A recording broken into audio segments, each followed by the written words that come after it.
আল্লাহ বলেন আফাহাসিবতুম আন্নামা খলাকনাকুম আবাসা। আল্লাহ বলেন শোনো ও দুনিয়ার মানুষ, উইদাউট কজ, কোনো কারণ ছাড়া আমি তোমাদেরকে বানাই নাই। তার মানে আমাদেরকে বানানোর পেছনেও আল্লাহর কোনো না কোনো কারণ উদ্দেশ্য আছে, আছে না নাই? আমরা বললাম আল্লাহ তাহলে কেন আমাদেরকে তুমি বানাইলা? আমার আল্লাহ সেই জবাব অন্য আয়াতে দিয়ে বলেন ওয়ামা খলাকতুল জিন্না ওয়াল ইনসা ইল্লা লিয়াবুদুন। আল্লাহ বলেন আমি জিন এবং মানব জাতিকে সৃষ্টি করেছি শুধুমাত্র আমার গোলামি, আমার দাসত্ব, আমার ইবাদত বন্দেগী করার জন্য। আমরা বললাম আল্লাহ কেন শুধুমাত্র তোমার ইবাদত বন্দেগী করতে হবে? কেন শুধুমাত্র তোমারই গোলামি করতে হবে? তোমার গোলামি ছাড়া, তোমার দাসত্ব ছাড়া, তোমার বিধান ছাড়া অন্য কারো বিধান কেন মানা যাবে না? এই জবাবটা আমার আল্লাহ কুরআনুল কারীমের 2 নম্বর সূরা সূরাতুল বাকারা 21 নম্বর আয়াতে কারিমায় আমার আল্লাহ আরো স্পষ্ট করে দিয়ে আল্লাহ বলেন ইয়া আইয়ুহান নাসু উবুদু রাব্বাকুমুল্লাযী খলাকাকুম والذين من قبلكم لعلكم تتقون। আল্লাহ তাআলা রব্বুল আলামিন বলেন ও দুনিয়ার মানুষ একটু মনোযোগ দিয়ে শুনবেন। আমার আল্লাহ কুরআনুল কারীমে মানুষদেরকে 2টা নামে ডেকেছেন। কয়টা নামে? একটা হলো ইয়া আইয়ুহাল্লাযীনা আমানু, আর একটা হলো ইয়া আইয়ুহান নাস। 2টা নামে কেন ডাকলেন? একটা নামে ডাকলেই তো যথেষ্ট ছিল। ইয়া আইয়ুহান, দুনিয়ার ইয়া আইয়ুহান নাস, দুনিয়ার সকল মানুষ, তার মধ্যে আমরাও আছি, কাফের মুশরিকও আছে। একটা নাম ডাকলেই তো হইতো। কথা বলে না। 2টা নামে কেন ডাকলেন? ডাকার কারণটা কি? অত্র উপমহাদেশের তাফসীর জগতের সম্রাট, তাফসীরে মাআরিফুল কোরআনের লেখক আল্লামা মুফতি শফি রাহিমাহুল্লাহ বলেন 2টা নামের মধ্যে, 2টা ডাকের মধ্যে আকাশ এবং পাতাল পরিমাণ পার্থক্য। একটা ডাক হলো মহব্বতের ডাক, ভালোবাসার ডাক, আর একটা ডাক হলো ধমকের ডাক। উদাহরণ দিলে বুঝতে পারবেন। বাবা যখন তার সন্তানকে ডাকে, মাঝে মধ্যে আদর করে বাবা বলে ডাকে। আপনারা ডাকেন না? আমি আমার ছেলেদেরকে বাবা বলে ডাকি। আমার বড়টা বলে তুমি আমার আব্বু কও কেন? তুমি আব্বু। ছোটটাকে যখন আব্বু বলে ডাকি, আমি আব্বু না, আমি হুজাইফা, তুমি আব্বু। আচ্ছা, এই ছেলেদের যে আমরা আব্বু বলে ডাকি, এটা কিসের ডাক? আদরের ডাক, ভালোবাসার ডাক। যখন আব্বু বলে ডাক দেয়, বাবা বলে ডাক দেয়, সন্তান বুঝতে পারে বাবা বড় মহব্বত করে, ভালোবেসে আমাকে ডেকেছেন। ওই বাবাই যখন তার সন্তানকে ডাকে রহিম এদিকে আয়, সন্তান বুঝতে পারে বাবার ডাক যে করা মেজাজ মনে হয় ভালো না। ঠিক না? আরো সহজভাবে বোঝাই, মা যদি তার সন্তানকে বলে বাবা আসো ভাত খাও, তাহলে খাবে। আর যদি বলে আয় তোরে খাওয়ামু, ওকে আরো আসবে? ও ডাক শুনেই বোঝে এখন গেলে যেটা খাওয়াবে ওটা পেটের না, ওটা পিঠের। ঠিক না?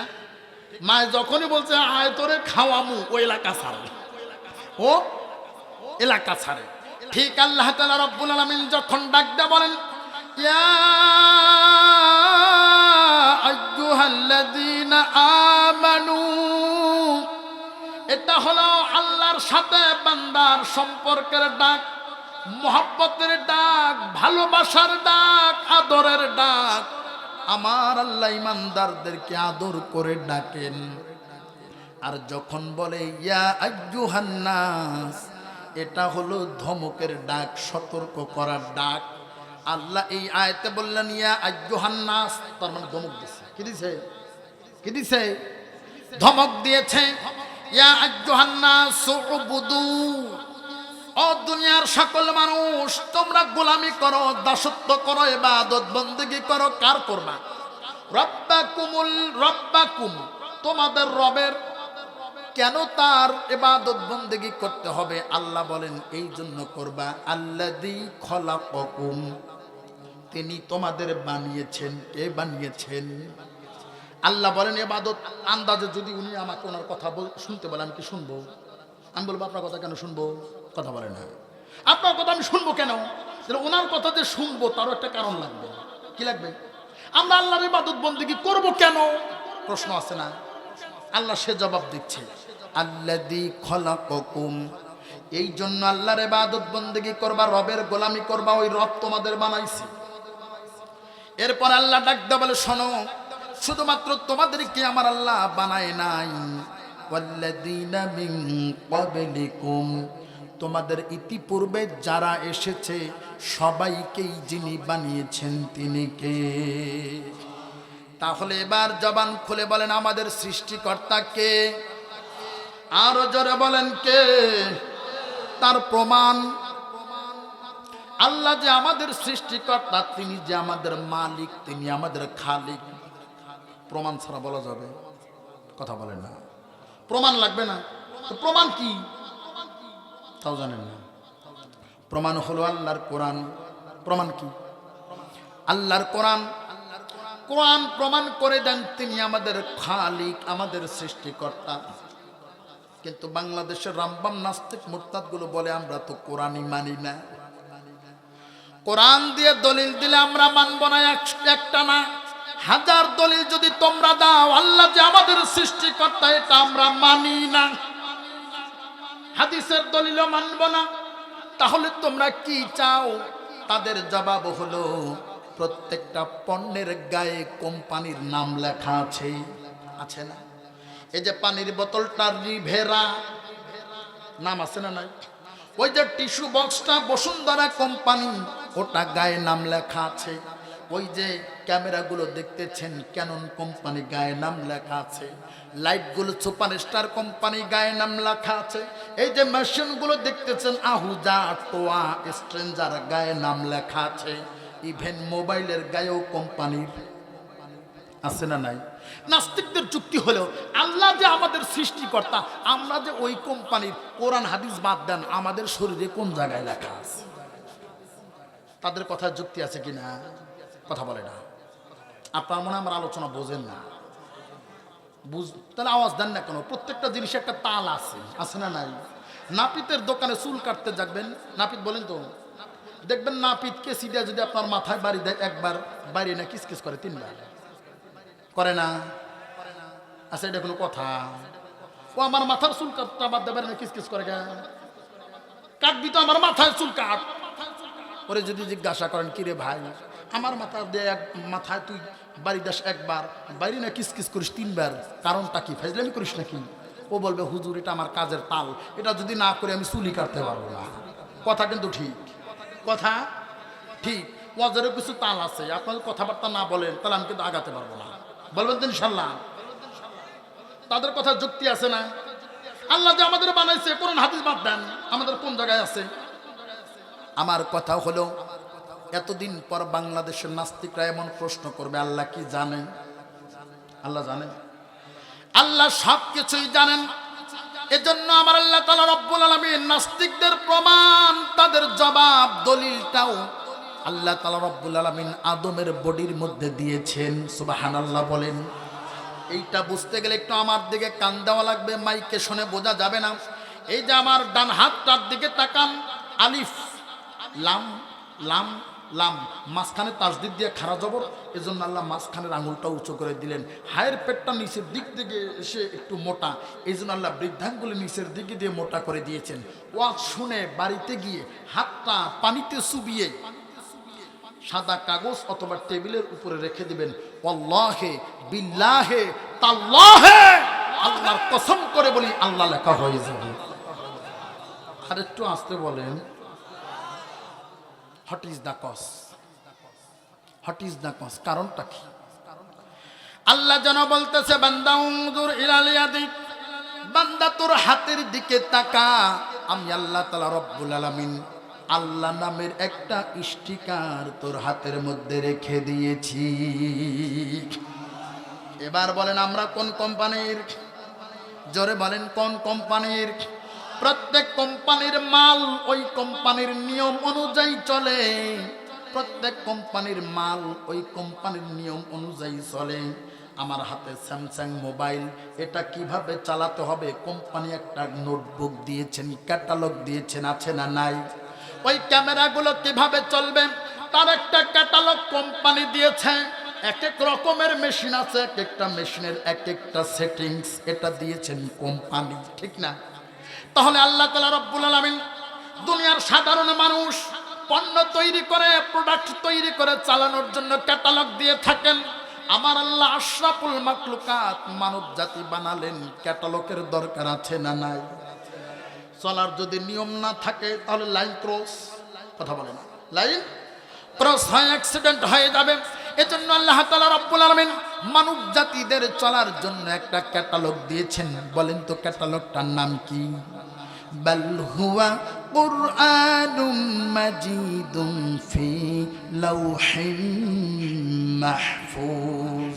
আমার আল্লাহ একটা ক্যাটালগ দিয়েছেন, সেই ক্যাটালগের নামটা হলো কুরআন। বলেন না সুবহানাল্লাহ। আপনাদের বাড়িতে কি মেশিন আছে? শ্যালো মেশিন দেখেছেন? দেখেন না? আমি আলহামদুলিল্লাহ শ্যালো মেশিন চালাইতে পারি, অভিজ্ঞতা আছে আমার। মনে করি না যে হুজুর শুধু ওয়াজি করে আর কিছু পারে না। আমি সায়েন্সের ছাত্র, বিজ্ঞানের ছাত্র, মোটামুটি ভালো আইডিয়া আছে আলহামদুলিল্লাহ। এই শ্যালো মেশিন যিনি আবিষ্কার করেছেন তার নাম হলো ডক্টর অটো। তার নাম কি? যারা স্কুল কলেজের ছাত্র অথবা টিচার আছেন, এটি 10ম শ্রেণীর পদার্থ বিজ্ঞানে এই তথ্যটা পাবেন। তার নাম কি? Doctor auto. এজন্য মেশিনের পিস্টনের যে 4টা চক্র আছে, ঘাত আছে, এটাকে বলা হয় অটো চক্র। কি বলা হয়?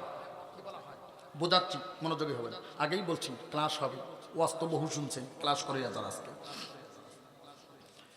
এই ডক্টর অটো মেশিনটা তৈরি করে তারপর মেশিনটা কিভাবে চালাতে হবে কিছু নীতিমালা দিলেন। একটা ছিদ্র দিলেন, ট্যাঙ্কি দিলেন, ওই জায়গায় পানি ভরতে হয়। আর একটা ছিদ্র আছে, ওই জায়গায় তেল দিতে হয়। আর একটা ছিদ্র আছে, ওই জায়গায় মোবিল দিতে হয়। আর একটা ছিদ্র আছে সামনে, ওইটা দিয়ে হ্যান্ডেল দিয়া ডান পাশে কানের ব্যবস্থা করছে, কান ধইরা ঘুরাতে হয়। কেননা ডক্টর অটো জানে বাঙালিদের কান ধরা ছাড়া কাজ হয় না, ঠিক? আমি মনে মনে চিন্তা করি ডক্টর অটোর মাথায় এই বুদ্ধি আসলে কেমনে যে কান ধরে স্টার্ট দেওয়া লাগবে, ঠিক না? কান ধরে স্টার্ট দেওয়া লাগে। আমার কথা কি ঠিক আছে? একটু মনোযোগী হন। আপনি আপনার মাথার ঘাম পায়ে ফেলানো, রক্ত পানি করার টাকা দিয়া বাজার থেকে, দোকান থেকে মেশিন কিনে নিয়ে আসলেন। এখন মেশিনের মালিক কে? আপনি। মেশিনের মালিক কে? আপনি কিনে নিয়ে আসছেন। বাড়িতে আনার পর মেশিনকে ধমক দেয়া বলতেছেন, বেটা মেশিন, এতদিন দোকানে ছিল, দোকানদারের কথা অনুযায়ী চলেছ। আমার মাথার ঘাম পায়ে ফেলানো, রক্ত পানি করা টাকা দিয়ে তোমাকে কিনে নিয়ে আসছি। আমি যেইভাবে চালাতে চাবো ওইভাবেই তোমাকে চলতে হবে। আমার আইন মানতে হবে, আমার কমান্ড মানতে হবে। তোমার সৃষ্টিকর্তার আইন অনুযায়ী চললে হবে না। তেলের জায়গায় মোবিল, মোবিলের জায়গায় পানি, আর পানির জায়গায় তেল দিলেন। এবার হ্যান্ডেল দিয়া ঘুরাচ্ছেন। বলেন তো দেখি মেশিন কি স্টার্ট নেবে? কেন নেবে না? উল্টা পাল্টা হয়েছে। অসুবিধা কি? আপনার কেনা জিনিস উল্টায় রাখেন, পাল্টায় রাখেন, ফিট করে রাখেন, উদ্ভুত করে রাখেন, শোয়ায় রাখেন, জিনিস আপনার। আপনি কিয়ামত পর্যন্ত যদি চেষ্টা করেন মেশিনকে কথা শুনবেন, এটা বুঝেন, এটা বুঝছেন তো? আমার কথা হলো নিজের কেনা টাকা মেশিন, সেই মেশিনে নিজের আইন বাস্তবায়ন করা যায় না। 2, 4, 5 বছর ক্ষমতা পাইয়া আল্লাহর জমিনে আল্লাহর আইন ব্যতীত অন্য কারো মানব প্রসিত আইন বাস্তবায়ন করা যায় না। বুঝছেন তো? বুঝবেন না মানে বুঝায় স্যার। মেশিন তো স্টার্ট নেবেই না। বৃদ্ধাঙ্গুলি প্রদর্শন করে বলবে, বেটা আমাকে ক্রয় করেছো, জাস্ট ব্যবহার করতে পারবা, কিন্তু আমি আমার সৃষ্টিকর্তার আইন বিন্দু মাত্র অমান্য করতে পারবো না। আমার প্রশ্ন হলো, সামান্য একটা জড় পদার্থ মেশিন তার সৃষ্টিকর্তার আইন অমান্য করে না, আমরা মানুষ হয়ে আল্লাহর বিধান মানি না। বোঝা যায় মুসলমান হওয়া তো দূরের কথা, ডক্টর অটোর তৈরি মেশিন হওয়ার যোগ্যতাও তোমার মধ্যে নাই। ঠিক আছে কথা? বেশি বাড়াবাড়ি যদি করেন তাহলে মাঝে মধ্যে মেশিন রাগ করে। কথা কয় না? মাঝে মধ্যে মেশিন রাগ করে, এটা কি জানেন? হ্যাঁ, রাগ করে উল্টা করে। কথা কয় না? বেশি বাড়াবাড়ি করলে মাঝে মধ্যে মেশিন রাগ করে। বেটা ফাজলামো করো, আমি চলতে চাই একরকম, তুই চাস অন্যরকম। মাঝে মধ্যে রাগ করে হ্যান্ডেল উল্টা ঘুইরা। একবার যদি জায়গা মতো লাগে, জীবনে আর চাপা সোজা ঘুরে কথা বলা লাগবো না। ঠিক? ও চাপা বাইন্দা আনলেও কাজ হয় না। কথা কয় না? একবার উল্টা ঘুরে যদি চাপায় লাগে, শুধু চাপার দাঁত না, মাথা থেকে পা পর্যন্ত খবর করে দেয়। ঠিক আছে কথা? ঠিক তেমনি এই জমিনে আল্লাহর আইন ব্যতীত যারা নিজেদের আইন বাস্তবায়ন করতে যায় বাড়াবাড়ি করেছিল, এদেশের মানুষ বহু বুঝিয়েছে, আমরা বহু ওয়াজ নসিহত করেছি, কত বুঝিয়েছি, তারা বোঝে নাই। বেশি বাড়াবাড়ি করেছে, জনগণ উল্টা ঘুরে এমন থাপ্পড় দিছে, এমন বাড়ি দিছে, চাপা বাঁকা কইরা ইন্ডিয়া। জীবনে আর চাপা সোজা করা লাগবে না। ঠিক আছে কথা? ঠিক তেমনি এদের কাছ থেকে শিক্ষা নাও। ভবিষ্যতে আল্লাহর জমিনে আল্লাহর আইন ব্যতীত নিজেদের মতাদর্শের আইন যারা বাস্তবায়ন করতে যাবা, ওর তো চাপা ছিল, তোদের চাপাই থাকবে না। আমি কি কারো বিরুদ্ধে বলছি? একেবারে একটা কথা। আল্লাহ বলতেছেন, আলা লাহুল খলকু ওয়াল আমর, সৃষ্টি যার, হুকুম চলবে তার। সামান্য মেশিন যদি তার সৃষ্টিকর্তা ডক্টর অটোর কথা অনুযায়ী চলে, তবে আশরাফুল মাখলুকাত মানুষ দাবি করো, আল্লাহর কোরআন কেন মানতে পারো না? বোঝা যায় তোমার গোড়ায় সমস্যা। বিশ্বাস করেন, আজ অব্দি এদেশের কোনো হিন্দু, বৌদ্ধ, খ্রিস্টান, মুসি, সারাল তারা কোনোদিন ইসলামের বিরুদ্ধে কথা বলার সাহস পায় না। ঠিক? তারা কোনোদিন বলে নাই। বিশ্বাস করেন, তারা কোনোদিন বলে নাই। এদেশের বিধর্মীরা যদি ইসলামের বিরুদ্ধে কথা বলতো তাহলে মানাইতো। ওরা বিধর্মী বলতেই পারে। একজন হিন্দু ইসলামের বিরুদ্ধে কথা বলতে পারে, এটা বলতে পারে কিনা? কথা বলেন। কিন্তু দুঃখজনক হলো সত্য, যারা বিরোধিতা করেছে সবগুলোই হলো মুসলমানের গর্ভে জন্ম নেওয়া এক একটা হারামজাদা। বলবেন, হুজুর এমন করে কথা কেন বললেন? গালি কেন দিলেন? আমি দিই নাই, আল্লাহ দিয়েছে। কে দিয়েছে? আল্লাহ গালিও দে, দলিল আছে না নাই? অতুল্লিম বা'দা যালিকা জানিম, 29 পারা সূরা কলাম 13 নম্বর আয়াত। আল্লাহ বলেন, ওরা হারামজাদা, ওলাদুজ জেনা, জেনার সন্তান। উদাহরণ দিলে আপনাদের আর অবস্থা সহজ হবে।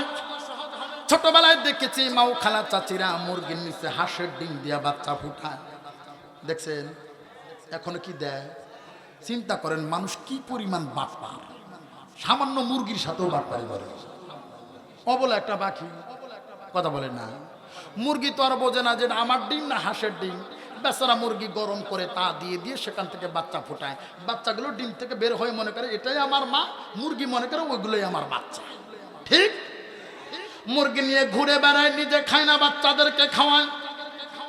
হঠাৎ করে একদিন আকাশে গ্রুম গ্রুম আওয়াজ হচ্ছে, বিদ্যুৎ চমকাচ্ছে, টিপ টিপ করে বৃষ্টির ফোঁটা পড়তেছে। এখন বলেন তো দেখি, মুরগি কি আরো থাকে?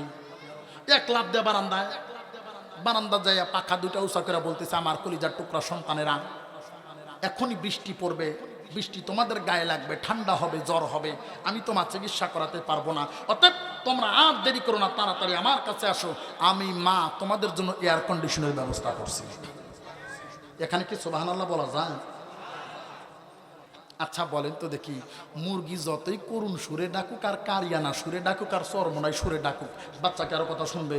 বৃষ্টির ফোঁটা যত জোরে পড়ে ওরা তত নাচানাচি করে, কথা কয় না। মুরগি চিন্তা করে সর্বনাশ, ওদের বাপদাদা 14 গোষ্ঠী তো এমন ছিল না, ওদের বাপদাদা 14 গোষ্ঠীর কেউ কোনোদিন পানিতে যায় নাই, আর ওরা কেমনে পানিতে লাফালাফি করে। মুরগির অন্তরে খুব ব্যথা। পাশের বাড়ি মুরগিকে ডাক দেয়, বলে বুবুরে সব শেষ। কি হয়েছে? কয় কি আর বলবো, দুঃখের কথা, ওদের 14 গোষ্ঠীর কেউ কোনোদিন পানিতে যায় নাই, আমারই গর্বে জন্মগ্রহণ করে হারাম জাদাগুলা কেমনে বৃষ্টিতে লাফায়। পাশের বাড়ি মুরগি বলে, ব্যাপার কেমন তো হওয়ার কথা না, আমাদের জগতে তো এটা হয় না, ব্যাপারটা কি কোথাও না কোথাও তো গন্ডগোল আছে। পাশের বাড়ি মুরগি এসে ভালো করে তীক্ষ্ণ দৃষ্টিতে তাকায়া তারপরে রিপোর্ট দিল, বোন আমি তো তাকিয়ে অ্যানালাইসিস করে দেখলাম তোমার গর্ভে জন্মগ্রহণ করলেও আসলে ওরা তোমার বাচ্চা না, ওরা মুরগির বাচ্চা না, ওরা হলো হাঁসের বাচ্চা, কিয়ামত পর্যন্ত ডাকলে তোমার ডাকে সাড়া দিবে না। কথা বলেন ঠিক? ঠিক তেমনই আমরা 50 বছর যাবৎ কোরআন দিয়ে ডাকতেছি, বোঝাচ্ছি, তাদের পরিবর্তন হচ্ছে না। এর কারণ হলো যারা তাফসীর মাহফিল, ওয়াজ মাহফিল, জিকির, আল্লাহর কোরআনের বিরোধিতা করে মানুষের গর্ভে জন্মগ্রহণ করলেও একটাও মানুষের বাচ্চা না, সবগুলোই জানোয়ারের বাচ্চা, সবগুলোই জানোয়ারের বাচ্চা, সবগুলোই জানোয়ারের বাচ্চা। দলিল আছে না? না দলিল না, দলিল ছাড়া কথা হবে না, ফাজলামি করতে আসি না। 9 নম্বর পারা 13 নম্বর পৃষ্ঠা, প্রথম আয়াত শেষাংশে আল্লাহ বলেন, উলাইকা কাল আনআম, ওরা হলো চতুষ্পদ জন্তু, জানোয়ার। কে বলছে? আল্লাহ বলছে। এজন্য নামের আগে মোহাম্মদ শব্দ লাগালে হবে না। এক ডিব্বা পাতলা পায়খানা রাইখা উপরে যদি সোনার অক্ষর দিয়ে লিখে দেন বগুড়ার দই, ওটা কি বগুড়ার দই হবে? ভিতরে পাতলা পায়খানা সাইনবোর্ডে কি করবেন? তোমার আগে মোহাম্মদ দিয়ে কি হবে? তোমার ভিতরে পাতলা পায়খানা, কথা বলে না, তোমার ভিতরে কুফর, সাইনবোর্ডে কাজ হবে না, কথা বলে না। এদেশের হিন্দুরা এত বিরোধিতা করে না, বরং কিছু কিছু হিন্দুরা ইসলাম সম্পর্কে এত সুন্দর সুন্দর কথা বলেছেন, এত সুন্দর সুন্দর সঙ্গীত লিখেছেন, যা শুনলে হৃদয় জুড়িয়ে যায়। তার একটি দৃষ্টান্ত তোকে আমি দেব। এদেশের একজন শিল্পী, হিন্দু শিল্পী, নাম নকুল কুমার বিশ্বাস। নামটা শুনেছেন নিশ্চয়ই, শুনেছেন? এই নকুল কুমার বিশ্বাস, তিনি ইসলামিক স্টাডিজের ছাত্র, হিন্দু। সে অনেকগুলো সঙ্গীত লিখেছে, তার একটি সঙ্গীত আমার হৃদয় কেড়েছে। সেটি হলো, একটি বর্ণ দিয়ে তিনি সঙ্গীত লিখেছেন। বলেন তো দেখি স্বরবর্ণ কতগুলো? ভুলে গেছেন? 11টা স্বরবর্ণ, ব্যঞ্জন বর্ণ 39টা। এই 39 আর 11 মোট 50। 50-এর মধ্যে একটা বর্ণের নাম হলো ম, আছে না নাই?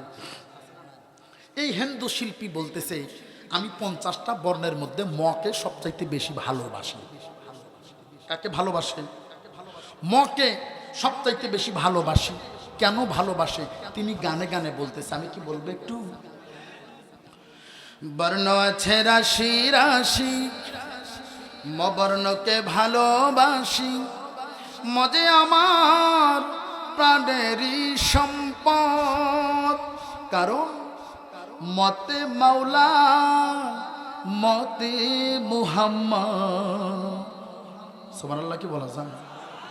তিনি বলতেছেন, আমি মকে জন্য ভালোবাসি, মতে মাওলা মতে। মুসলমান লিখতে বলাগে, বলো সত্য কিনা, মদিয়ে লেখা হয় আমার মক্কা মদিনা। মুসলমান লিখতে বলাগে, বলো সত্য কিনা, মদিয়ে লেখা হয় আমার মক্কা মদিনা। মসজিদ মাদ্রাসা মাজারে মলাগে বিষয়, মতে মাওলা মতে মুহাম্মদ। আল্লাহু আকবার। মাখলুকাত লিখতে বলাগে, ময় হয় মুমিন, মিনার লিখতে বলাগে ভাই ময় মুয়াজ্জিন। কত সুন্দর, তাই না? মখলুকাত লিখতে লাগে ময় হয় মমিন, মিনার লিখতে লাগে ভাই ময় মুয়াজ্জিন। ময় মুর্শিদ নাম জপিলে কাটে রে বিপদ, মতে মাওলা মতে মুহাম্মদ। বলেন আল্লাহু আকবার। মৌলভী মাওলানা শব্দে মুআসে ভরা, মিলাদ মাহফিল মুহররম মদিয়েই গড়া। ঠিক, মৌলভী মাওলানা শব্দে মুআসে ভরা, মিলাদ মাহফিল মুহররম মদিয়েই গড়া। লাগে মুনাজাতে মাগফিরাতে হয় না কভুরদ, মতে মাওলা মতে মুহাম্মদ। আল্লাহু আকবার। মুজাহিদ মুজাদ্দিদ মুফতি মুআল্লিম মেম্বার, মিয়া মুন্সি মোল্লা লিখতে মবর্ণের দরকার। ঠিক, মুজাহিদ মুজাদ্দিদ মুফতি মুআল্লিম মেম্বার, মিয়া মুন্সি মোল্লা লিখতে মবর্ণের দরকার। মুস্তাজি মুসল্লি যেজন ময় মিশারদ, মতে মাওলা মতে মুহাম্মদ। বর্ণ আছে রাশি রাশি, মবর্ণকে ভালোবাসি, মজে আমার প্রাণেরই সম্পদ। কারণ মতে মাওলা মতে মুহাম্মদ। বলেন আল্লাহু আকবার। আমি এই শিল্পীর জন্য বহু দোয়া করি, আল্লাহ যেন তার কপালে হেদায়েত নসিব করে। তাহলে প্রথম স্টেপ, এক নাম্বার মানব সৃষ্টির আগে মানব সৃষ্টির রহস্য, মানব সৃষ্টির উদ্দেশ্য। তাহলে আমাদের সৃষ্টির উদ্দেশ্য কি? আল্লাহর গোলামি করা, আল্লাহর দাসত্ব করা। এই উদ্দেশ্যেই আল্লাহ আমাদেরকে সৃষ্টি করেছেন। বলেন সুবহানাল্লাহ। তাহলে আমরা কি করব? আল্লাহর গোলামি করব। এটা হলো ফার্স্ট স্টেপ। এবার আসেন মূল আলোচনা। এবার আসেন মানব সৃষ্টির রহস্য। মূল আলোচনায় প্রবেশ করলাম। এতক্ষণ আলোচনা করলাম মানব সৃষ্টির উদ্দেশ্য, এখন হলো মানব সৃষ্টির রহস্য। মনোযোগ দিয়ে শুনবেন, গভীর কথা বলবো। আমার আল্লাহ মানব সৃষ্টি করেছেন তিনটি পদ্ধতিতে। কয়টি পদ্ধতি? এক নাম্বার পদ্ধতি পিতা মাতা ছাড়া। এই পদ্ধতিতে আমার আল্লাহ মানুষ বানিয়েছেন দুইজন। একজন হলেন হযরতে বাবা আদম, আর একজন হলেন হযরত মা হাওয়া। ঠিক, এই দুইজনকে সৃষ্টি করেছেন আল্লাহ তাআলা রব্বুল আলামিন পিতা মাতা ছাড়া। এই পদ্ধতিটা আমার আল্লাহ মানসুখ করে দিয়েছেন, রহিত করে দিয়েছেন, ব্যান্ড করে দিয়েছেন। এই পদ্ধতিতে আমার আল্লাহ আর কোনো মানুষ বানাবে না। কিয়ামত পর্যন্ত পিতা মাতা ছাড়া আর কোনো মানুষ আমার আল্লাহ বানাবে। দুই নাম্বার পদ্ধতি আমার আল্লাহ মানুষ বানিয়েছেন পিতা ছাড়া। কি ছাড়া? পিতা ছাড়া। এই পদ্ধতিতে আমার আল্লাহ মানুষ বানিয়েছেন একজন। বলেন তো তিনি কে? হযরতে ঈসা আলাইহিস সালাম। এই পদ্ধতিটাও আমার আল্লাহ মানসুখ করে দিয়েছেন। কিয়ামত পর্যন্ত পিতা ছাড়া আর কোনো মানুষ আমার আল্লাহ বানাবে না। তিন নাম্বার পদ্ধতি, যেই পদ্ধতিতে আমরা দুনিয়াতে এসেছি কিয়ামত পর্যন্ত আসবে। ঠিক, যেহেতু উপরের দুইটা পদ্ধতি মানসুখ হয়ে গেছে, অতএব ওই দুইটা পদ্ধতি আমি আর আপনাদের সামনে বলতে চাই না। রানিং যেই পদ্ধতি আছে এই পদ্ধতিটা আপনাদের জানা দরকার। ঠিক নয় কি? আদম আলাইহিস সালাম সৃষ্টির ঘটনা বহু শুনেছেন, ঈসা আলাইহিস সালামের জন্মের ঘটনা বহু শুনেছেন। ওই দুইটাই মানসুখ হয়ে গেছে, রহিত হয়ে গেছে। পিতা মাতা ছাড়া আর কেউ আসবে না, পিতা ছাড়াও আর কেউ আসবে না। অতএব ওই দুইটার আলোচনা আমি আর আজকে করতে চাচ্ছি না। আজকে আলোচনা করব যেই পদ্ধতিতে আমরা আসছি। ঠিক, এবার একটু বলেন তো দেখি, বলেন তো দেখি আল্লাহ তাআলা রব্বুল আলামিন আমাদেরকে কি দিয়ে বানিয়েছেন? জোরে বলেন, আরেকবার বলেন। যেই কথাটা তিনবার বলাবো মনে করবেন একটু ভেজাল আছে। কি আছে? আমার জি ওটা অন্য আলোচনা, আমাকে আমার জায়গায় থাকতে দেন। আমি একটি বিষয় নিয়ে আলোচনা করতেছি। আলহামদুলিল্লাহ, নির্দিষ্ট একটা বিষয়ে আলোচনা হবে।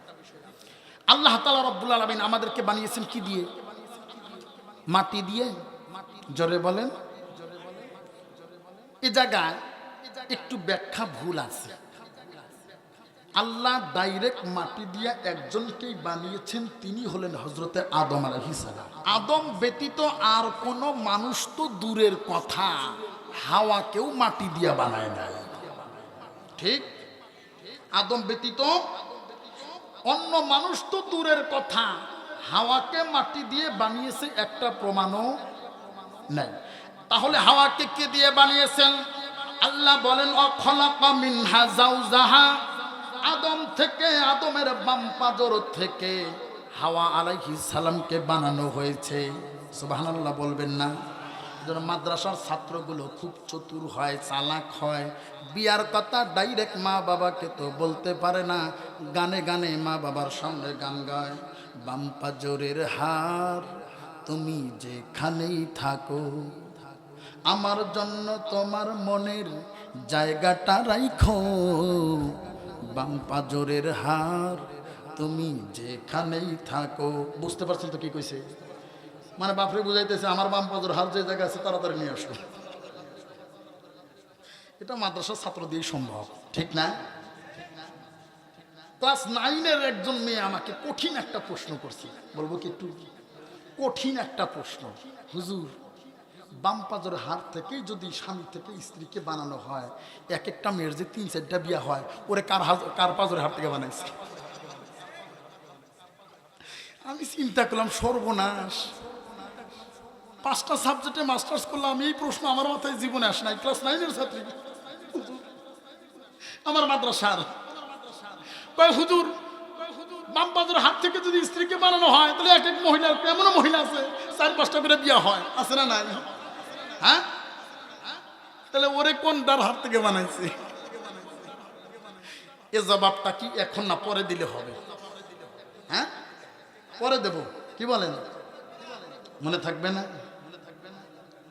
মাটি দিয়ে যেমন আল্লাহ বানাইছে একজন, বাম পাজরের হাত থেকেও আল্লাহ বানাইছে একজন। আর কাউকে ডাইরেক্ট মাটি দিয়ে আদমের মতো বানায় নাই, ডাইরেক্ট বাম পাজরের হার দিয়ে হাওয়ার মতো বানায় নাই। প্রশ্নের উত্তর পাইছেন তো? এবার একটু সামনে আসেন। আল্লাহ ডাইরেক্ট মাটি দিয়ে বানাইছে কয়জন? একজনকে। তাহলে কি আমাদেরকে মাটি দিয়ে বানায় নাই? আমাদেরকে মাটি দিয়ে বানানোর 3টা ব্যাখ্যা। আল্লাহ সরাসরি আমাদেরকে মাটি দিয়ে বানায় নাই।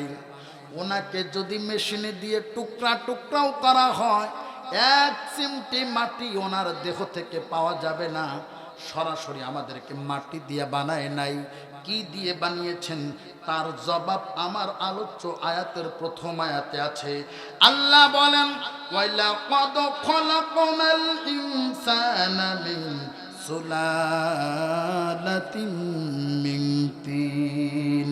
আল্লাহ বলেন আমি মানুষদেরকে বানিয়েছি মাটির নির্যাস থেকে। কি থেকে? ডাইরেক্ট মাটি দিয়ে না, মাটির নির্যাস থেকে বানিয়েছি। মাটির নির্যাস থেকে আবার আমাদের কেমন সৃষ্টি হলো? এরপর আল্লাহ তাআলা রব্বুল আলামিন বলেন, শোনো, মাটিতে জমিনে তোমরা যা কিছু দেখতে পারো, হুয়াল্লাযী খলাকালাকুম মা ফিল আরদি জামিআ। আল্লাহ বলেন জমিনে তোমরা যা কিছু দেখতে পারো সব কিছু তোমাদের জন্য আমি বানিয়েছি। সুবহানাল্লাহ। তোমাদের জন্য কত রকমের খাবার আমি বানিয়েছি। তোমাদের জন্য 32 আইটেমের গোশতের ব্যবস্থা আমি করে দিয়েছি। প্রায় 3500 আইটেমের মাছ আমি তোমাদের জন্য হালাল করে দিয়েছি। তোমাদের জন্য নদীতে সুপেয় পানির ব্যবস্থা করে দিয়েছি। সুবহানাল্লাহ। মানুষ বলে আল্লাহ নদীর পানি তো ভালো না, পচা পানি। তাহলে টিউবওয়েলের পানি খা। টিউবওয়েল থেকে মাটিতে বোরিং করবি, কত সুন্দর একেবারে বিশুদ্ধ পানি আসে। মানুষ বলে আল্লাহ টিউবওয়েলের পানিতে এখন আয়রন থাকে, ওইটাও খাওয়া যায় না। তাইলে তোরা কি খাবি? তোদের জন্য মানুষ যা করে এই যে বোতলে লেখা আছে মিনারেল, আসলে মিনারেল না জেনারেল আমরা কিছুই জানি না। আল্লাহ ডাক দেয়া বলে চিন্তা করিস না, নদীর পানি ভালো না, সমুদ্রের পানি খাওয়া যায় না, পুকুরের পানিতে ময়লা আবর্জনা, টিউবওয়েলের পানিতে আয়রন।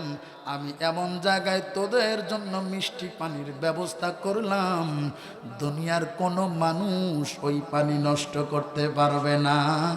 বলেন তো সেই পানিটা কোথায় থাকে? হ্যাঁ, আরো আছে মিষ্টি পানি, ডাবের পানি। সুবহানাল্লাহ বলেন। গাছের উপরে ডাবের পানির ব্যবস্থা করে দিয়েছেন আমার আল্লাহ। অসুস্থ রোগীকে ডাবের পানি খাওয়ান, লো প্রেশারের রোগীকে ডাবের পানি খাওয়ান, মুহূর্তের মধ্যে আমার আল্লাহ তাআলা রব্বুল আলামিন তাকে সুস্থ করে দিবেন। আল্লাহ বলেন জমিনে তোমরা যা কিছু দেখতে পারো আমি আল্লাহ তোমাদের জন্য বানিয়েছি। হুয়াল্লাযী খালাকালাকুম মা ফিল আরদি জামিআ, সবকিছু তোমাদের জন্য বানিয়েছি। মানুষ, ফলমূল, শাকসবজি, তরুলতা, মাছ বলেন, গোস্ত বলেন, দুধ বলেন, ডিম বলেন, যা কিছু আল্লাহ তাআলা রব্বুল আলামিন আমাদের জন্য দিয়েছে, এগুলো যখন আমরা ভক্ষণ করি আমাদের দেহের ভিতরে যখন চলে যায়, আমার আল্লাহ তাআলা রব্বুল আলামিন অটো রাইস মিলের মতো একটা মেশিন ভিতরে দিয়েছে, এরকম করে ওগুলোকে জ্বালায়া পোড়ায়া আলাদা আলাদা চেম্বার বানায় দিয়েছে। ব্লাড সেল তৈরি হয়, রক্তের চেম্বার আলাদা, ইউরিনের চেম্বার আলাদা, ক্যালসিয়ামের চেম্বার আলাদা, প্রোটিনের চেম্বার আলাদা। আবার পুরুষদের, মহিলাদের শুক্র তৈরি করেন, ওই চেম্বারটাও আমার আল্লাহ করেছেন আলাদা। আল্লাহু আকবার! কি সুন্দর কারিগর আমার। গভীর মনোযোগ, অত্যন্ত গুরুত্বপূর্ণ সায়েন্টিফিক কিছু কথা আমি বলবো। আমাদের চেম্বারগুলো আলাদা। আল্লাহ বলেন ওই যে মাটির নির্যাস থেকে খাবারগুলো তোমরা খাও, সেই খাবার থেকে আমি রক্ত তৈরি করি, প্রস্রাব পায়খানা তৈরি করি, ক্যালসিয়াম ইউরিন তৈরি করি, আবার নুতফাও তৈরি করি। নুতফা তৈরি করে আল্লাহ বলেন কত সুন্দরভাবে, সুম্মা জাআলনাহু নুতফাতান ফি ক্বারারিম মাকিন। আল্লাহ বলেন আমি নুতফা তৈরি করে, শুক্র তৈরি করে সুরক্ষিত একটা জায়গায় রেখে দিয়েছি। সুবহানাল্লাহ! অত্যন্ত গোপন সুরক্ষিত জায়গায়। নুতফা কই থাকে জানেন? এই মেরুদণ্ডের হাড় আর বুকের পাঁজরের হাড় দুইটার মাঝখানে। সুবহানাল্লাহ বলেন।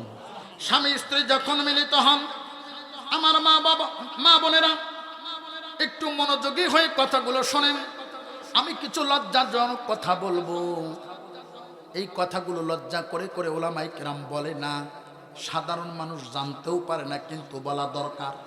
বলা লজ্জাজনক কিছু কথা বলবো। হয়তো এই জায়গায় বাবা ছেলে আছে, দাদা নাতি আছে, চাচা ভাতিজা আছে, ছাত্র শিক্ষক আছে। আমি কোরআন থেকে লজ্জাজনক কিছু কথা বলবো, মনোযোগ দিয়ে শুনবেন। এখানেই অনেক শিক্ষা রয়েছে, মানব সৃষ্টির রহস্য রয়েছে।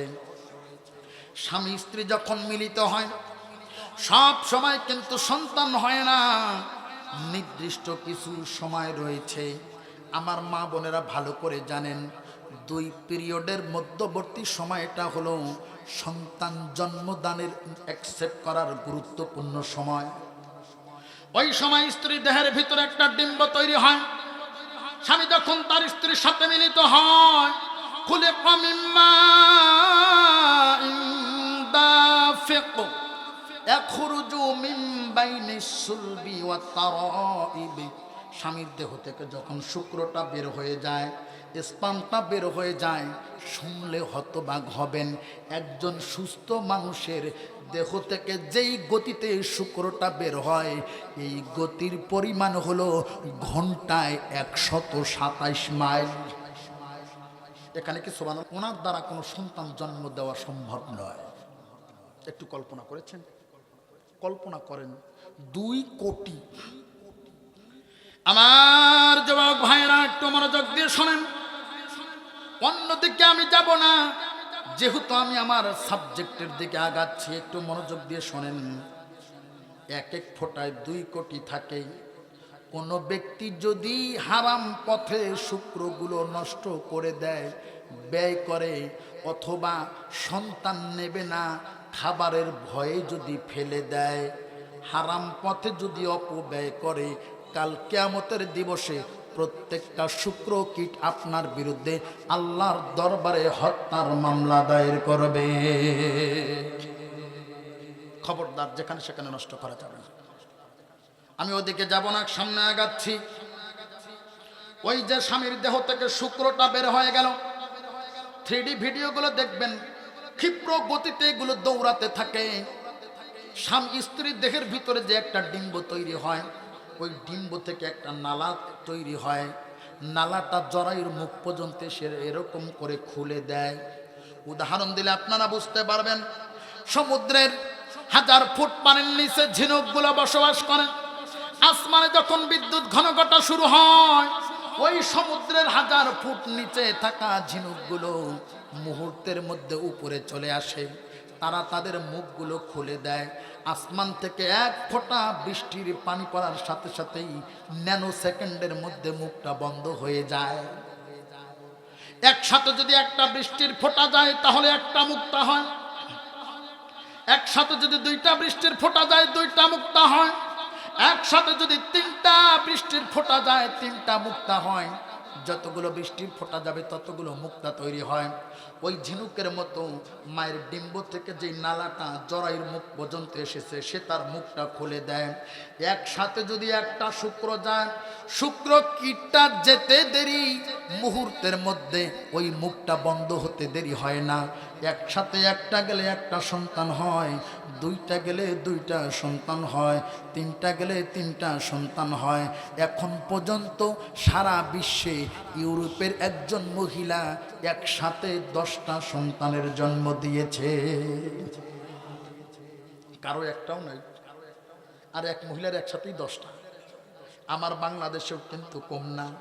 কুমিল্লার এক হাফেজ সাহেবের স্ত্রী একসাথে 4টা, 3টা ছেলে, 1টা মেয়ে। সুবহানাল্লাহ বলবেন না? আমার রংপুরের গাইবান্ধার এক মহিলা একসাথে 6টা। আল্লাহু আকবার বলেন। আল্লাহ পারে, কথা বলেন, আল্লাহ পারে। এই জায়গায় একটি গোপন, অত্যন্ত সূক্ষ্ম একটি মাসালা, একটি তথ্য আমি আপনাদেরকে দেব। বলেন তো দেখি, আমাদের হুজুররা কথায় কথায় বলে, আমরাও বলি, বহুবার শুনেছি, আমার আল্লাহ মানুষকে 1 ফোঁটা নাপাক পানি দিয়ে বানিয়েছে। কথাটা কি ঠিক? জোরে বলেন, আর একবার বলেন, এই কথাটা কি ঠিক? কে বলেছে নাপাক দিয়ে বানিয়েছে? আল্লাহ আশরাফুল মাখলুকাত বানাবে, নাপাক দিয়ে বানাবে কেন? মৌলবী ব্যাখ্যা করো না। নুতফা মানে নাপাক, নুতফা মানে নাপাক পানি। একটা প্রমাণ যদি কেউ দেখাতে পারেন, জীবনে আর ওয়াজ করব না। নুতফার অর্থ নাপাক পানি। আপনি কোন ডিকশনারিতে পড়ছেন? কোন কিতাবে? নুতফার 11টা অর্থ। কয়টা? 11টা অর্থ। তরল পানি, যৌগ পানি, মিশ্র পানি, ঘোলা পানি। কয়টা অর্থ? এরকম 11টা অর্থ আছে। বিশ্বাস করেন, বিশ্বাস করেন, তার মধ্যে নাপাক শব্দটা উল্লেখ নাই। এখন বলবেন, হুজুর তাহলে কি নুতফা নাপাক নয়? আমরা কি নাপাক দিয়ে তৈরি নয়? এমনি কথা বলি না, দলিল প্রমাণ শক্ত করে নিয়ে এসেছি। উদাহরণ দিলে বুঝতে পারবেন। হুজুর রাগ করেন না, আপনাকে যদি একটা উদাহরণ দেন, রাগ করবেন না, এটা বোঝানোর জন্য, সবারই প্রয়োজন। আচ্ছা বলেন, ওনার পেটে কি প্রস্রাব পায়খানা আছে? ওনার শরীরে কি এখন নুতফা আছে? বোঝেন নাই? বীর্য আছে না? এখন বলেন, উনি পাক না নাপাক? শুধু কি উনি পাক, নাকি ওনার ভিতরে থাকা প্রস্রাব পায়খানা বীর্য সব পাক? ওগুলোও পাক, ঠিক? 1 ফোঁটা বাইরে বের হইলেই, এটা তো বুঝছেন, এটা বুঝেন নাই? মনোযোগ দিয়ে আমার দিকে কান লাগান, বিজ্ঞানের ছাত্র। স্বামী স্ত্রী যখন মিলিত হয়, স্বামীর দেহ থেকে যে স্পামটা বের হয়ে যায়, শুক্রটা বের হয়ে যায়, যেই শুক্রটা স্ত্রীর ডিম্বের ভিতরে যায়, ওইটা হইল পাক। ওইটা যাওয়ার পরে দরজাটা বন্ধ হয়ে যায়, আর এক ফোঁটাও ভিতরে যেতে পারে না। যেটা বের হয়ে যায় এটাই হইল নাপাক। এখন বলেন তো দেখি, মানুষকে পাক দিয়া বানাইছে নাকি না পাক দিয়া? যেই হুজুর বলবো না পাক দিয়া বানাইছে, বাইন্দা রাখবে, ওই পরশোস বাই করে দিয়ে ফাজিল। পড়া না আন্দাজে কথা বলো। ওয়াজ মাহফিলে আসতে গেলে এখন তো আর পড়াশোনা করা লাগে না। চাপার জোর আর কণ্ঠ ভালো থাকলেই বড় বক্তা, কথা কয় না।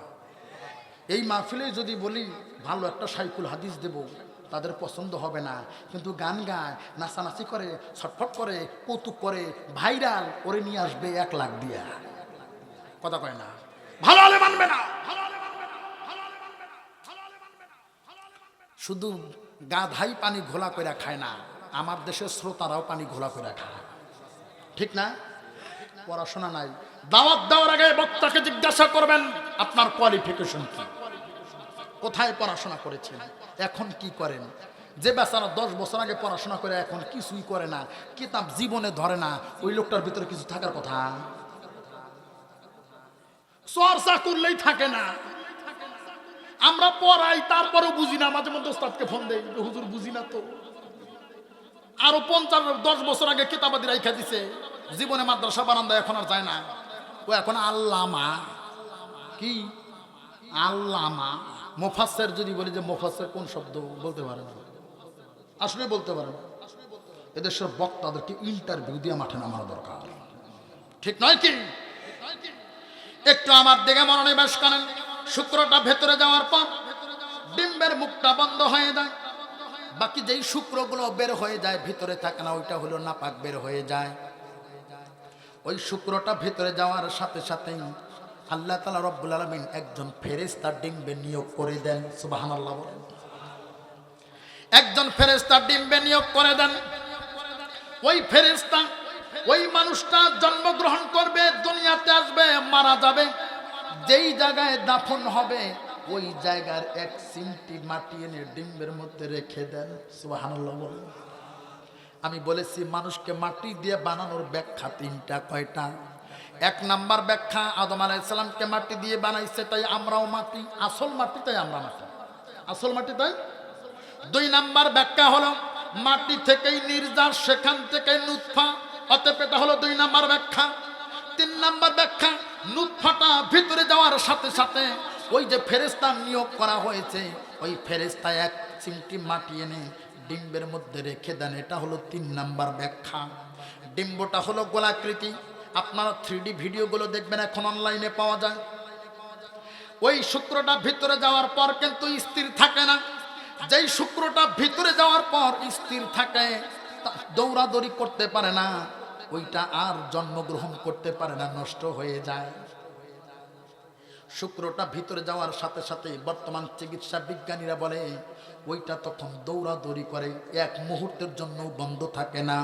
আমার আল্লাহর রাসূল সাল্লাল্লাহু আলাইহি ওয়াসাল্লাম আজ থেকে 1500 বছর আগে বলেছেন, ফি বাতনি উম্মিহি 40 ইয়াওমা, ফি বাতনি উম্মিহি 40 ইয়াওমা।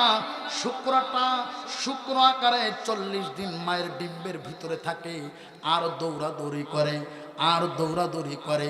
40 দিন পর যেই জায়গায় ক্রস ম্যাচ করে মায়ের ডিম্বের ওই জায়গায় লেগে যায়। উদাহরণ দিলে বুঝতে আপনাদের সহজ হবে।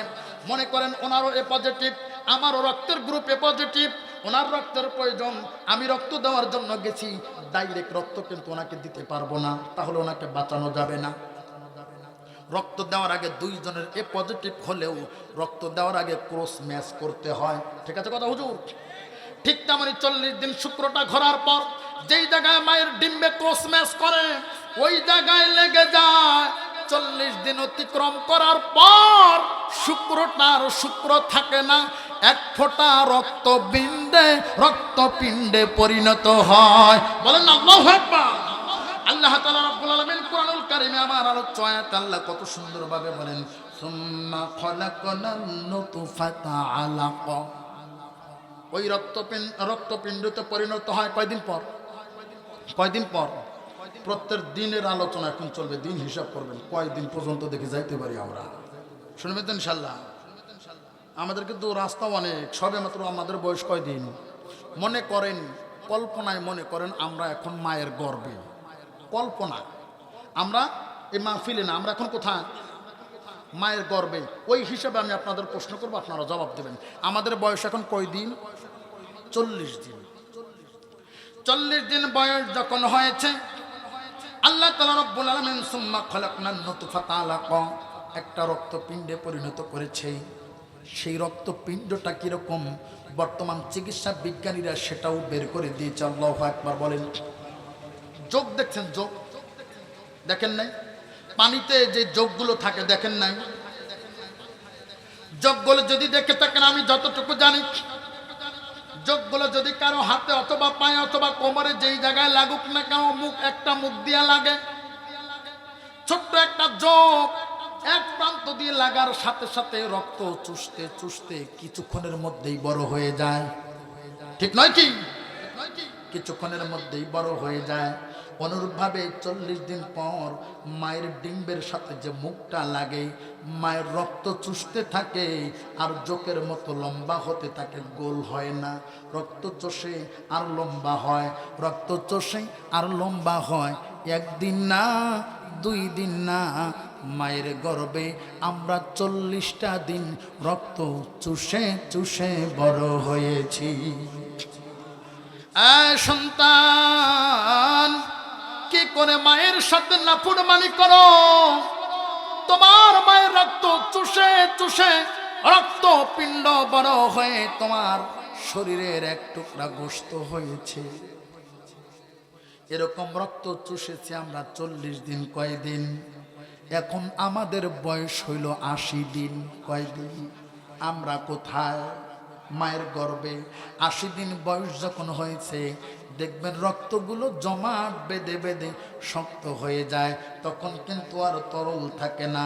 ওই জমাট বাঁধা শক্ত রক্তটাকে 81 দিনের দিন আমার আল্লাহ ছোট্ট এক টুকরা গোশতে পরিণত করে দেন। আমার আল্লাহ তাআলা রব্বুল আলামিন বলেন, ফাখলাকনাল আলাকাতা মুদগা, আল্লাহ বলেন আমি ছোট্ট একটা গোশতের টুকরায় পরিণত করে দেই। বয়স কয় দিন? 81 দিন। আমার আল্লাহ যদি চাইতেন গোশত টুকরা অবস্থায় আমাদের বের করে দিতে পারতেন? পারতেন না। কেউ কি বাধা দিত? মামলা করত, প্রতিবাদ করত? আমরা কি বলতে পারতাম যে গোশত অবস্থায় যাব না? কথা বলে না। আমরা তো জানি না প্রতিবাদ করব কোত্থেকে। আল্লাহ তাআলা রব্বুল আলামিন শুধু গোশত অবস্থায় যদি আমাদের পাঠাইতেন, তাহলে আপনারা এই জায়গায় কেউ আসতে পারতেন না, আমিও আসতে পারতাম না, বসতে পারতাম না। যেই জায়গায় ফালায়া রাখতো ওই জায়গায় থাকা লাগতো, ঠিক? কিন্তু আল্লাহ আশরাফুল মাখলুকাত বানাবে, এই মানুষকে দিয়ে তার জমিনে দিন প্রতিষ্ঠা করবে, কোরআনের রাজ কায়েম করবে। শুধু গোশত দিলে হবে না, শক্ত হাড্ডির দরকার। কথা কয় না? শুধু গোশত দিলে হবে না, শক্ত হাড্ডির দরকার, শক্তির দরকার, যেন মানুষকে কিল দিয়া ঘুষ দিয়ে নাকের বারান্দা ফাটাইতে পারে। কথা বলে না। আবার আল্লাহ তাআলা রব্বুল আলামিন ছোট্ট তুলতুলে নরম গোশতটাকে 40টা দিন মায়ের গর্ভে রাখলেন আর বড় করলেন। তুলতুলে গোশতটাকে ধীরে ধীরে শক্ত করতে লাগলেন। আবার যখন 40 দিন হয়ে গেল, এখন আমাদের বয়স কয় দিন? 120 দিন।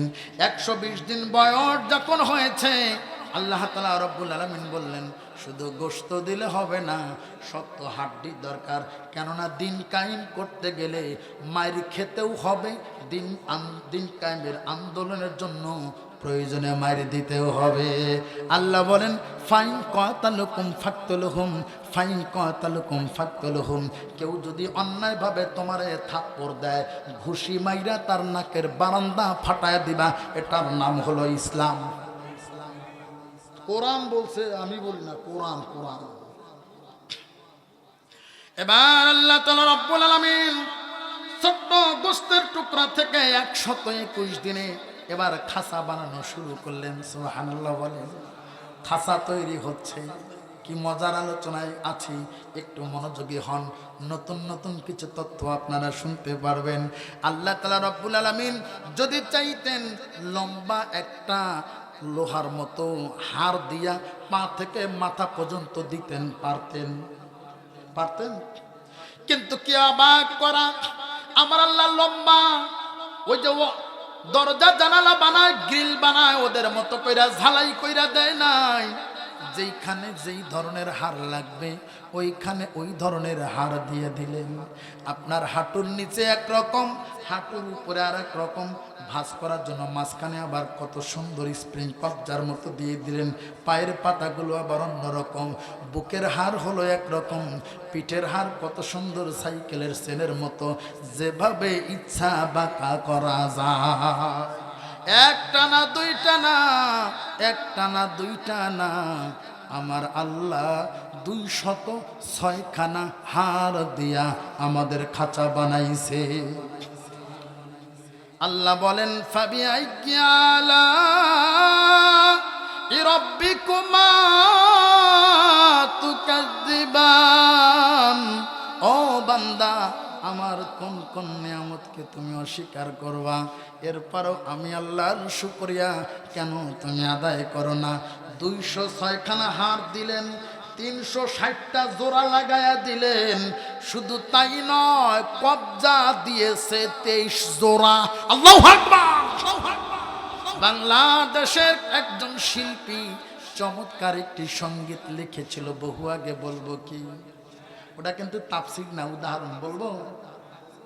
হাওয়ার উপর চলে গাড়ি, হাওয়ার উপর চলে গাড়ি, লাগে না পেট্রোল ডিজেল, মানুষ একটা 2 চাকার সাইকেল।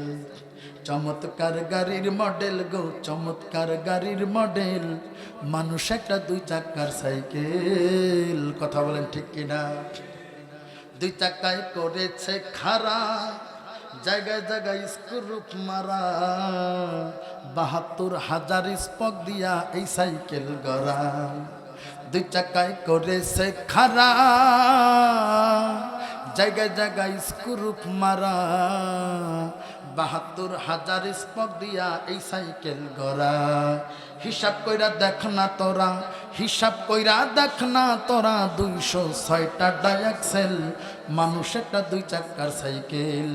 চমৎকার গাড়ির মডেল গো, চমৎকার গাড়ির মডেল, মানুষ একটা 2 চাকার সাইকেল। বলেন আল্লাহু আকবার। খাঁচা তৈরি হয়ে গেল 40 দিনে। কয় দিন? আমাদের বয়স এখন 160 দিন। 100 এ তো মনে আছে, আলহামদুলিল্লাহ। আলোচনা করে মজা পাওয়া যাবে। আমি কি আর একটু সামনে আগাবো না দোয়া করে দেবো? ভালো না লাগলে বলবেন, আমার লাভ হবে। এত কষ্ট করে যুবকেরা আয়োজন করেছে, বহু কষ্ট করেছে যুবকেরা। আমি অনেক দূর থেকে আসছি, আপনাদের যদি কিছু না দিয়ে যায় তা কি হয়? হকটা তো আদায় করা দরকার, নাকি বলেন? আল্লাহ তাআলা রাব্বুল আলামিন 40 দিনে খাঁচাটা বানালেন, পরিপূর্ণ খাঁচা হয়ে গেল। আমাদের বয়স হলো এখন 160 দিন। আল্লাহ যদি চাইতেন খাঁচা অবস্থায় বের করে দিতে পারতেন। কথা বলেন, পারতেন? খাঁচা অবস্থায় যদি বের করে দিতেন হয়তো বা বাঁচতাম না, অথবা আল্লাহ বেঁচেও রাখলে মানুষের মতো দেখা যেত না। ওই মানুষটাকে কোনোদিন আশরাফুল মাখলুকাত বলেও ঘোষণা করতে পারতেন না। এজন্য আল্লাহ তাআলা রব্বুল আলামিন শুধু খাঁচা রাখে নাই, এবার খাঁচার চতুর্দিক দিয়া সুন্দর করে গোশত লাগায়া আল্লাহ তাআলা রব্বুল আলামিন সুন্দর নরম তুলতুলে চামড়া দিয়েছেন। বলেন আল্লাহু আকবার। আল্লাহ বলেন ফাকাসাউনা লিজামা লাহমা, ফাকাসাউনা লিজামা লাহমা। আমি আল্লাহ গোশত দিয়া লেপ দিয়া আবার সুন্দর করে চামড়া দিয়েছি।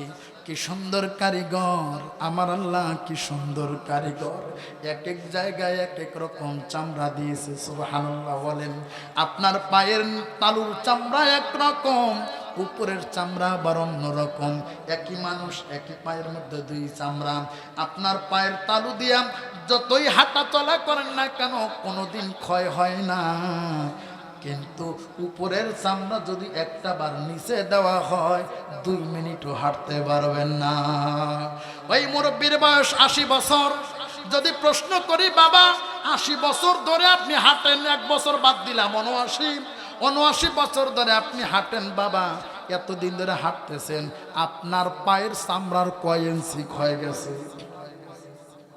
ক্ষয় গেছে না আরো শক্ত হয়েছে? হ্যাঁ শক্ত হয়েছে। কি সুন্দর কারিগর। فبأي آلاء ربكما تكذبان فبأي آلاء ربكما تكذبان আল্লাহর কোন কোন নিয়ামতকে অস্বীকার করবা? বান্দা তোমার 3.5 হাত বডির দিকে তাকায় দেখো, আমার আল্লাহ কত নিয়ামত দিয়া আদর করে আপনারে আমারে বানাইছে। সুবহানাল্লাহ। এক এক জায়গার এক এক রকম চামড়া দিলেন, পায়ের নিচে এক রকম, পায়ের উপরে আবার অন্য রকম। ঠিক আপনার পায়ের হাঁটুর চামড়া এক রকম, হাতের চামড়া অন্য রকম, বুকের চামড়া এক রকম, পিঠের চামড়া অন্য রকম। ঠিক শুধু তাই নয়, ছোট্ট একটা মুখ, এই মুখের মধ্যে আমার আল্লাহ এক রকমের চামড়া দেয় নাই, কয়েক রকমের চামড়া। সুবহানাল্লাহ বলে। আপনার কপালের চামড়াগুলো দেখেন যথেষ্ট মোটা এবং শক্ত, কিন্তু গালের চামড়াগুলো তুলতুলে নরম। সুবহানাল্লাহ বলে না। কপালের চামড়া টাই না, ভাঁজ করতে পারবেন না, কিন্তু গালের চামড়া কত সুন্দর ধরা যায়, নরম তুলতোলা। এজন্য বাচ্চাদেরকে আদর করলে গাল ধরে আদর করবেন, ওরা আনন্দ পাবে। বিবিকেও আদর করার সময় গালে আদর করবেন। হাদিস বলবো, হ্যাঁ এই শোনেন, হুজুর বলবো নাকি একটু গোপন কথা? তো এই যে নিচের যে চাপা আছে না, হ্যাঁ আমার দিকে তাকান, নিচের যে চাপা, উপরে চাপা নিচের চাপা আছে না, নিচের যে চাপা হাড় আছে এইটুকুকে বলা হয় লিহিয়া। কি বলা হয়? লিহিয়া। এইটুকুতে আদর করতে রাসূল নিষেধ করেছেন। লিহিয়া এই থোতা, এই যে এই পাশে যদি আদর করে তাহলে ওই স্ত্রী তার স্বামীর প্রতি মেজাজ গরম হয়ে যায়, সম্পর্ক ধীরে ধীরে খারাপ হয়, ভালোবাসা কমে যায়। আদর করতে হবে কোথায়? নিচের চাপায় না, উপরের চাপায় না, দুই গালে আদর করা সুন্নাত। তবে ওটা নিজের বউ, অন্যের মেয়ে না। আমার যুবকরা মনে করে না যে আয়োজন করছে হুজুর দিকে আমাদের পক্ষে, হ্যাঁ আমি কিন্তু পক্ষে না। হালাল স্ত্রী ছাড়া অন্য বউর গালে, অন্যের মেয়ের গালে, বেগানা মেয়ের গালে আদর করা তো দূরের কথা, তার দিকে তাকানো হারাম। তার দিকে তাকানো হারাম। কিন্তু কি একটা অবস্থা, একটু আমার দিকে লক্ষ্য করেন। এই মুখের উপরে সুন্দর একটা নাক দিয়েছেন, নাকের চামড়াটা একটু শক্ত। ঠিক নাকের নিচে গোলাপের পাপড়ির মতো দুইটা ঠোঁট, কত সুন্দর নরম। সুবহানাল্লাহ বলেন। নিজের বিবির ঠোঁটে চুমা দেওয়া সুন্নত। তবে শিখায়া যাই রে যুবকেরা, যদি বিয়ে করো, আর যারা বিয়ে করেছেন ভুলগুলো সংশোধন করে কাজ আদায় করে নেবেন। স্ত্রী লোকের নিচের ঠোঁটে চুমা দিবেন, উপরের ঠোঁটে চুমা দেওয়া যাবে না। আর ভেতরে যাওয়া যাচ্ছে না।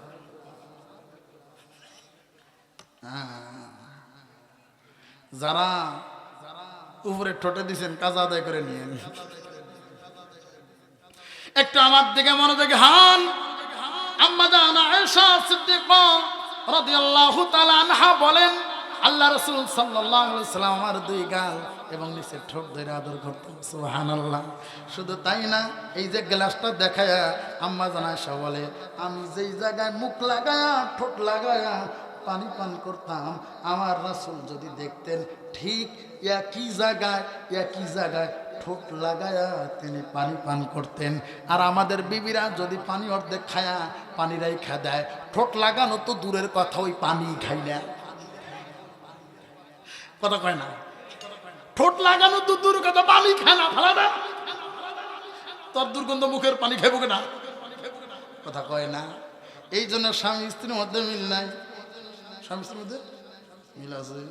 একটু আমার দিকে মনোযোগ হন, গভীর কথা আমি বলতেছি। আমার বাবাজিরা, আমার আল্লাহ গোশত লাগায়া সুন্দর সুন্দর চামড়া দিলেন, কত সুন্দর করে একেবারে কমপ্লিটলি সাজাইতে আবার 40 দিন। এবার বলেন আমাদের বয়স কয় দিন? 200 দিন পূরণ হয়েছে। 200 দিন পূরণ যখন হয়েছে, সুন্দর একটা মানুষের বডি, পূর্ণ আকৃতি তৈরি হয়েছে। এই আমার মা বোনেরা, যারা পর্দার অন্তরে আছেন, মন দিয়া শোনেন। সর্বপ্রথম যেই বডিটা, যেই অঙ্গটা সর্বপ্রথম পরিপূর্ণভাবে আত্মপ্রকাশ করে, ওইটা হলো কান। ওইটা কি? ওইটা হইল কান। এজন্য গর্ভবতী মায়েরা সন্তান গর্ভে নিয়ে যত কথা বলে, গর্ভে থাকা সন্তান সমস্ত কথাগুলো শুনতে পারে। আগের যুগের মায়েরা সন্তান গর্ভে নিয়ে কোরআন পড়তো, সন্তান গর্ভে নিয়ে অতিরিক্ত নফল নামাজ আদায় করত, সন্তান গর্ভে নিয়ে তাসবিহ পড়তো, আল্লাহ আল্লাহ বলে জিকির করত। এই জন্য তাদের গর্ভে আব্দুল কাদের, খাজা মাইনুদ্দিন চিশতি, শাহজালাল, শাহপরান, আল্লামা দেলোয়ার হুসাইন, সাইদি রহিমাহুল্লাহর মতো আল্লাহর ওলিরা জন্মগ্রহণ করেছে। আর এখনকার মায়েরা সন্তান গর্ভে নিয়া নামাজ পড়া তো দূরের কথা, জিকির করা তো দূরের কথা, কোরআন পড়া তো দূরের কথা, সারাদিন মোবাইল আর টেলিভিশনের দিকে তাকায়। এজন্য সন্তানগুলো বড় হয়ে কোরআন পড়ে না, কোরআন ভালো লাগে না। ওরা হলো ডাক্তার জাফর ইকবালের মতো। ঠিক আগের যুগের মেয়েরা গর্ভবতী হলে লজ্জায় বলতে পারতো না, কথা কথা লজ্জায় বলতে পারতো না, যতটুকু সম্ভব তারা ঢেকে রাখত। আর এখনকার মেয়েরা গর্ভবতী হইলে শুধুই বলে না, মাইকিং করে। কাছে যারা নাই, দূরে আছে, শুনতে পারে না, মোবাইল ফোনে করে বলে, এই আমার এবার কনসেপ্ট করছে, কথা কয় না, আমার এবার লজ্জা নাই, লজ্জা উঠে গেছে। আর যত দোষ নন্দগোষ সব পুরুষের।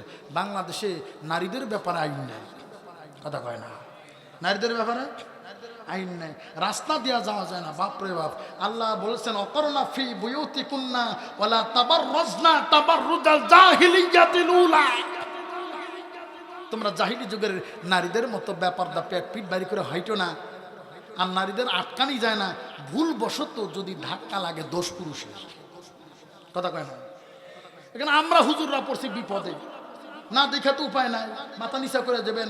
আপনারই ধাক্কা দিয়ে বলবো, হুজুর আপনার চরিত্র ভালো না, ধাক্কা কিন্তু ও দিছে, কথা কয় না। বলবেন যে হুজুর আপনারা আমার এগুলো দেখেন কেন? আচ্ছা, রাস্তা দিয়ে কুত্তা হাঁটলে ওর কি পাশা দেখায়? দোষ কার? কুত্তা। আমরা এখন এরকম বিপদে পড়ছি।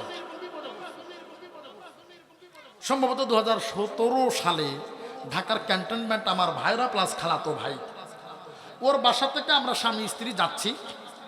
তো অনেকদিন আগের কথা, তখন ঢাকার লেগুনাগুলো তো দেখছেন তো, সামনে পিছনে, হ্যাঁ, মানে মুখোমুখি বসে। তা আমি আমার বিবিকে নিয়ে বসছি। ইতিমধ্যেই 3 জন মহিলা আসলো, একজন মহিলা 2 জন মেয়ে।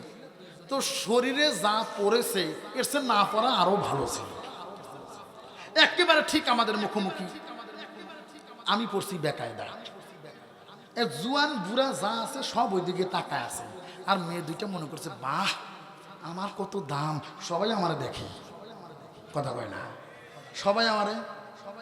তো উলঙ্গ হইয়া শরীর দেখাইলে, লজ্জা স্থান দেখাইলে যদি ভদ্র হওয়া যায়, তো কুত্তায় কি দোষ করছে? ওদের সে কুত্তাই ভালো, কথা কয় না। এখন একেবারে আমার সামনাসামনি, আমি তো হুজুর মানুষ, বেকায়দায় পড়ছি, না পারি নামতে, না পারি থাকতে।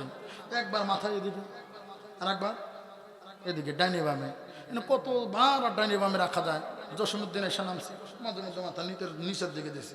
এখন আমি মাথা ডাইনে বামে উপরে নিচে যতই করি না কেন, আমার পাশে বসা যে খাদ্যমন্ত্রী, চিনতে পারছেন তো? খাদ্যমন্ত্রী সিসি ক্যামেরার মতো আমার দিকে তাকায় আছে। আমি এদিক ওদিক তাকাইলে ও অন্যদিকে তাকাইতেছে না, ঠিক আমার দিকে। বাড়িতে আসার পরে বলতেছে, হুজুর হইলে কি হবে, মন এখনো ঠিক হয় নাই। আমি বললাম, কি বললা তুমি? আমার মনে আবার কি ঘটলো যে তুমি টের পাইলে আমি পাইলাম না? কয় দেখছি। কি দেখছো? লেগুনাতে যে তুমি চাই আসিলাম দেখছি। কি বলো, আমি তো একবার ডাইনে একবার নিচে তাকাইলাম, ঘাড় ব্যথা হয় দেখে নিচের দিকে তাকায় আছি। আমি আবার ওর দিকে কখন তাকাইলাম, আমার খাদ্যমন্ত্রী বলতেছে যতই তুমি ডাইনে বামে তাকা মাথা নেও না কেন, তোমার চোখ দুইটা কিন্তু ওই দিকেই ছিল। এখন বলেন তো আমার মা বোনদের এমন স্বভাব আছে না নাই? হ্যাঁ, কে ফোন দিছে, কে দিল ফোন, কে দিল ফোন, কথা বলে না। আমার মা বোনেরা স্বামীকে সন্দেহ করবেন না, তাহলে আপনার সন্দেহের কারণে স্বামী আপনাকে সন্দেহ করবে, সম্পর্ক নষ্ট হবে, এক পর্যায়ে তালাক হয়ে যাবে। কথা বলেন ঠিক কিনা? আসলে দোষ তো আমাদের না। আমি বললাম দেখো বিবি, তুমি এদিক ওদিক তাকাইছে, আমার নজরের দিকে খেয়াল রাখলা, কুত্তাগুলা লজ্জায় স্থান বাড়ি করে রাখছে, একটা বারও বললা না। বোঝা যায় জাতের টান কুত্তায় টানে।